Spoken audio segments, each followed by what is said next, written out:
Middle east में जारी जंग रुकने का नाम नहीं ले रहा है और इसका असर धीरे धीरे भारत पर दिखने लगा है। लेकिन सवाल यह है कि आज सर्वदलीय बैठक जब हुआ है तो उसमें सरकार ने कौन कौन सी जानकारी दी है, उस सर्वदलीय बैठक में क्या हुआ है और उस सर्वदलीय बैठक के बाद क्या क्या चीजें सामने आ रही हैं, वो जानना आपके लिए बेहद जरूरी है। और कई लोगों के मन में सवाल भी उठ रहा था, जैसे किसान लोगों को अब बुआई का समय आने वाला है तो उनके मन में सवाल है कि क्या खाद्य जो फर्टिलाइजर्स हैं उसकी भी कमी हो सकती है देश में। यह भी एक बड़ा मुद्दा है। इसको लेकर मैं एक वीडियो केंद्रीय कृषि मंत्री शिवराज सिंह चौहान जी का मैं लगा दूंगा, आखिरी में वो वीडियो लगाऊंगा, उससे आपको सारे डाउट्स क्लियर हो जाएंगे। उन्होंने खाद को लेकर के, फर्टिलाइजर्स को लेकर के क्या कुछ कहा है वो भी सुन लीजिएगा।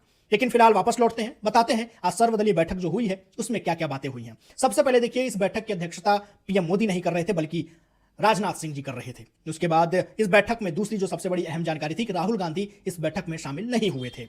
अब बैठक में क्या हुआ है वो भी देखते हैं। देखिए, बैठक में ईरान युद्ध से जो हालात उपजे हैं उसका ब्यौरा सौंपा गया है, जो सभी पार्टी के लोग मौजूद थे उनके सामने। बैठक में भारत सरकार की तरफ से जो भी कदम उठाए जा रहे हैं उसकी जानकारी साझा की गई है। बैठक में सरकार ने बताया एलपीजी का उत्पादन 60% तक बढ़ चुका है। बैठक में सरकार ने बताया एनर्जी सिक्योरिटी के मामले पर चिंता की कोई जरूरत नहीं है।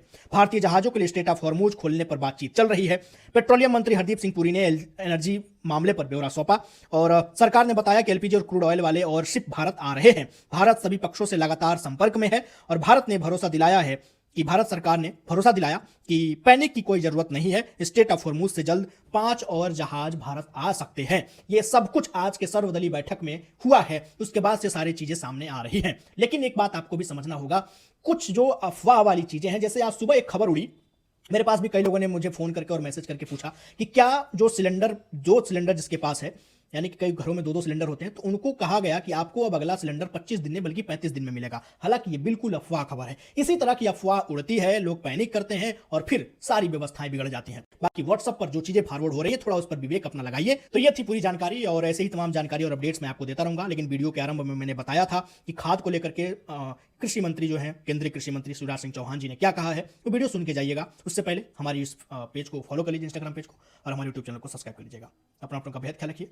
शुक्रिया। कुछ चल रहा है, फर्टिलाइजर की भी कमी हो सकती है, उस पे क्या? कोई कमी नहीं है।